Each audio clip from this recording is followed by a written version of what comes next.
I've heard of all kinds of testimonies. There is, because they call us Islamophobes. I've heard of Christians becoming Muslims, testimony of ex-Christians, testimonies of ex-Muslims becoming Christian, testimonies of ex-Mormons becoming Christian, testimonies of ex-drug dealers becoming straight, testimonies of prostitutes who become no longer prostitutes. I've heard all kinds of testimonies.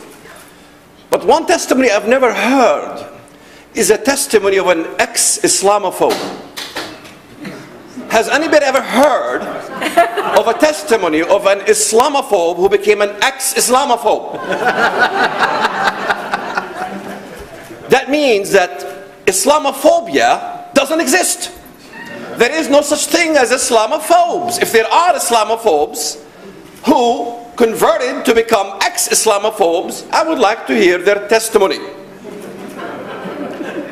Reality is, what they fear of is not Islamophobia, but the case is here. What we're dealing with is Islamophobia phobia.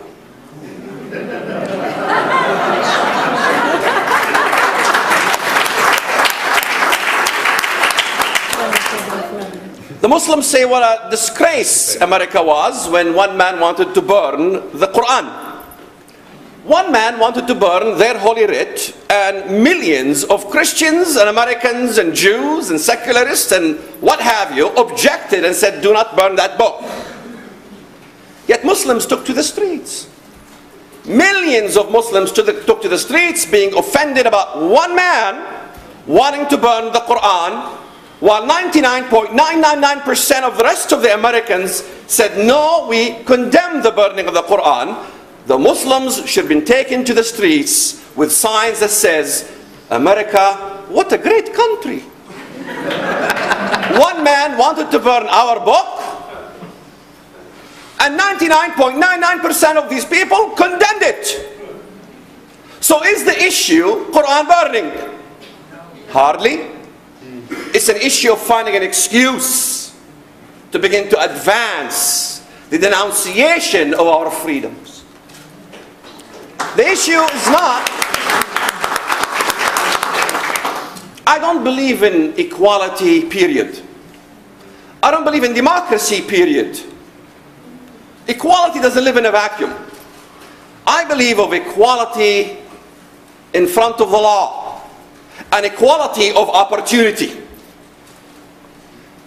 We as Islamophobes should have an equal right to criticize Islam as much as the Muslims have the equal right to criticize Christianity.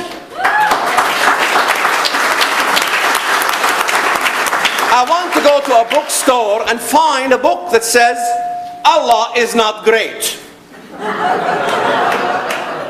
In fact, we are not the phobics, because if somebody wants to say that Christianity is not great, I will fight and die for his right to make that statement.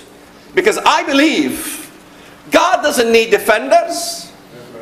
We argue whether God exists or God doesn't exist. Well, if God exists, he must defend himself. I don't need to defend God, but I do believe that God does exist. In fact, that became my crime. My crime wasn't that I was a terrorist, because I was in the streets of Chicago demonstrating in the days of Jamal Saeed, Muslim Brotherhood. Media used to come and we were what? Freedom fighters. The day that I decided to say, you know what, that's not freedom fighting, that's terrorism. To say death to the Jews is evil. That's when I became an Islamophobic, bigoted, hate monger, fraud, a new one just came out, Bible thumping, racist. But who is really the racist? Are we the racist who are calling for saving life, including Muslim life, or are they the racist? Islamophobia doesn't exist, and the critique of religion is not racism. It's a right for everyone. Everyone must have a right to critique criticize and even condemn any religion they want in this country.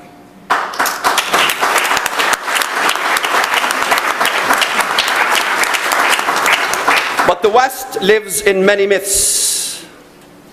Westerners think that the Islamists want to destroy us because they hate our way of life. That's not fully true. If they hate your way of life, why are they living here? Well, a pimp is a pimp because he hates women. Well, not exactly true. He loves the flesh of women, and he loves the money these prostitutes produce for him. What he hates is the right for the woman to be free. That's what it is. So it's an issue between a pimp. That's what we're dealing with. The Council of Islamic American Relations, the ICE, Islamic Society, North America, these are the pimps. These are who are trying to steal your liberty right from under your nose, because you as Americans live in myth. They don't hate your way of life. It's not the hatred of just your way of life. Muslims have a disdain for the Trinity. Islam is a polemic that came to fight the Trinity, the Father, the Son, and the Holy Spirit. Islam is a Unitarian religion.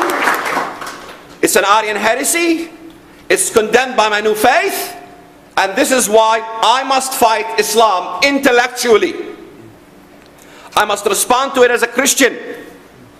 Islam is that polemic that came to fight Zionism, came to fight the rights of Jews to go back to their homeland. Islam, in fact, is not a religion. This is a myth.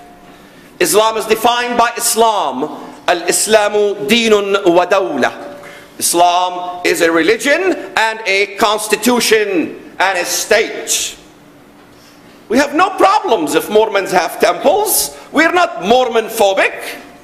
We have no problems if Buddhists have their own temples. We're not Buddhaphobes. We have no problems if a Muslim wants to bow and pray and worship towards Mecca and bow down to the black stone as many times as he wants. This is not the problem we have. The problem we have is that Islam is a religion and a state, and those two are inseparable in Islam. Americans believe that terrorism is simply the explosive act. This is a myth. Terrorism is not an explosive act only. Terrorism is an intimidation act to gain a goal. Or just want to kill us. No, they don't want just to kill you. They want you to confess that Sharia is better than your constitution. Americans lack the belief in absolutes. I believe in absolutes, and what taught me these absolutes was my education from the Bible. We believe in absolutes as Christians because we must say as believers in Christianity that the Constitution of the United States of America is absolutely superior to Sharia law.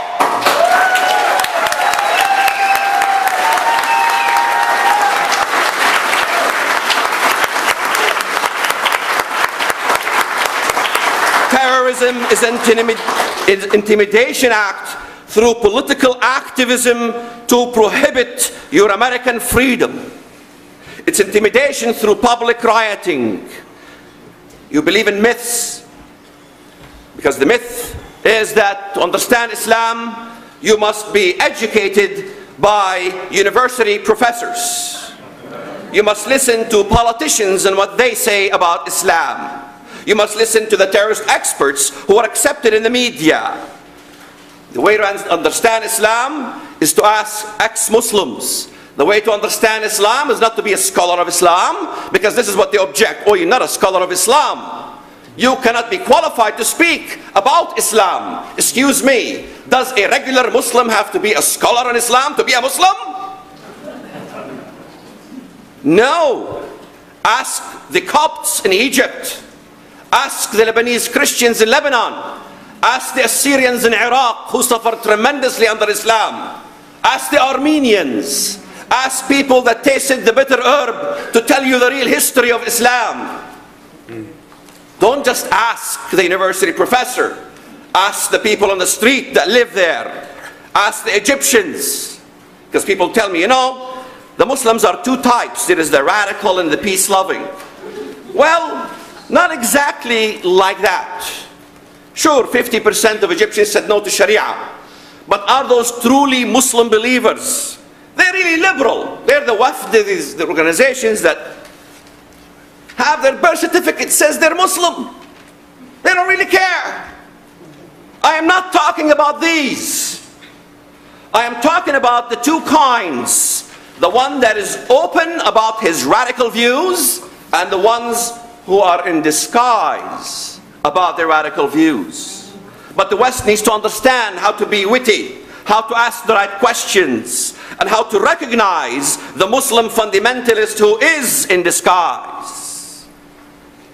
It's very simple for me, because I can ask one question and unreveal to you whether this Muslim is a fundamentalist or not. I ask him question number one: are you willing to condemn Sharia law right here, right now, and in English?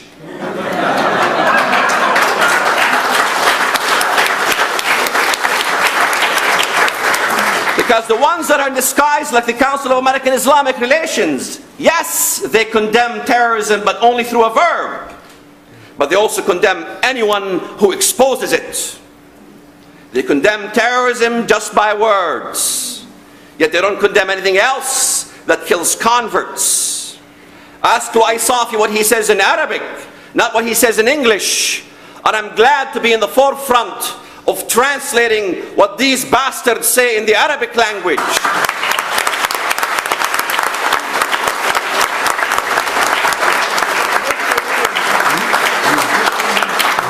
I remember Sean Hannity trying to get something out of the guy behind the Ground Zero Mosque, Faisal Abdul Rauf, and he's pleading the fifth. He doesn't know what to do. Nobody knows what to do. I was the first in this country to go and get all the things of what he says in the Arabic language, how he supports Hamas, how he supports Hezbollah. In fact, he's sitting right now, he was sitting with my cousin, Ibrahim Awadallah, who is the Mufti of Ramallah. He is Walid Shoebat the fraud. Can anyone denounce who my connections are? Can anyone in the world find an Israeli official, a government official, or a police official who will say that I was a fraud? Perhaps it's through the frauds that they can know who is truly the fraud.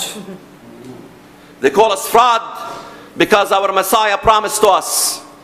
He said, blessed are you when they persecute you. Blessed are you when they say all kinds of calumny against you for my name's sake. Rejoice and be glad. What is calumny? Slander. I learned fairly quickly that my faith demands I put up with a lot of slander. But I'm not here asking you to defend me as an apostate so I can live and so my children can live. I am ready to die any day. I am afraid for you.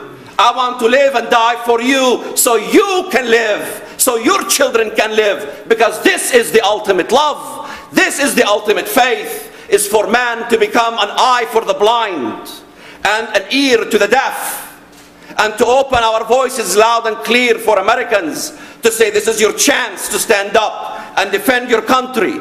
This is your chance to stand up and salute people like Pamela Geller and Mr. Spencer.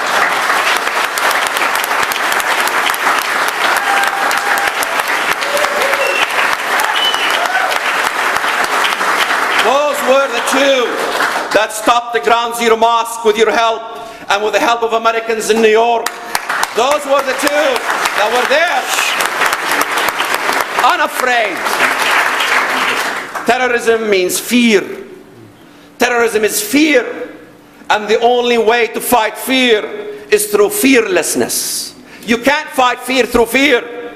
You must fight fear through fearlessness. You must understand what they say in the Arabic language, not what they say in the English language. This is why I'm announcing to you today that I'm writing a new book titled Double Speak, The Case for Islamophobia.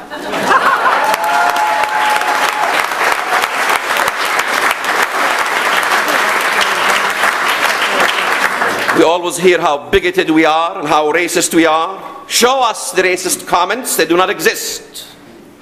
But listen to what Muzammil Siddiqui says from the Fiqh Council. In fact, this was the first time translated from the Arabic language. They asked him the question, what is the reason for the low penetration of Islam in America?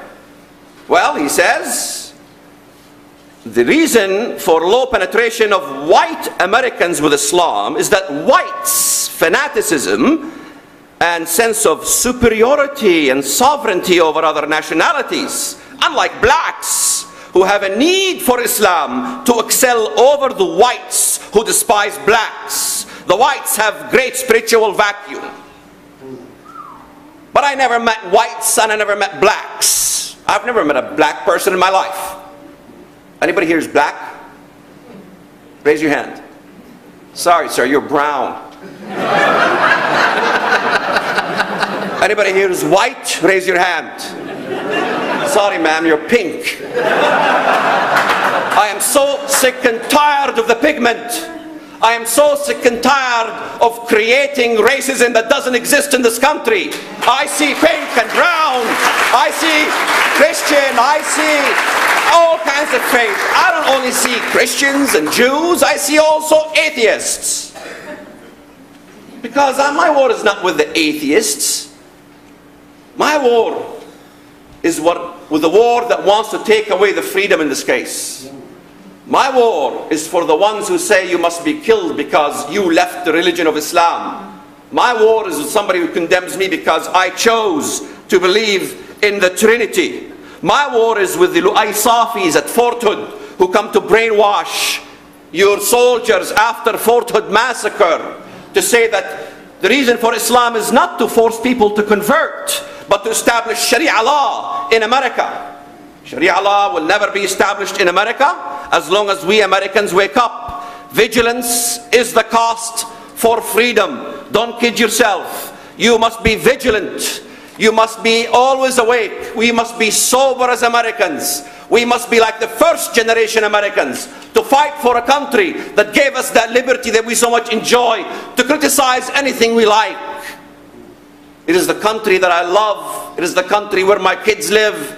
It is the country where your children live. It is the country where a Jew, Muslim and Christian live. Let everyone live. Let everyone live in peace and harmony. But don't push on me what to say and what not to say. Because there is no way you can stop me from what I'm saying. On my dead body, I will never quit. God bless you and thank you very much.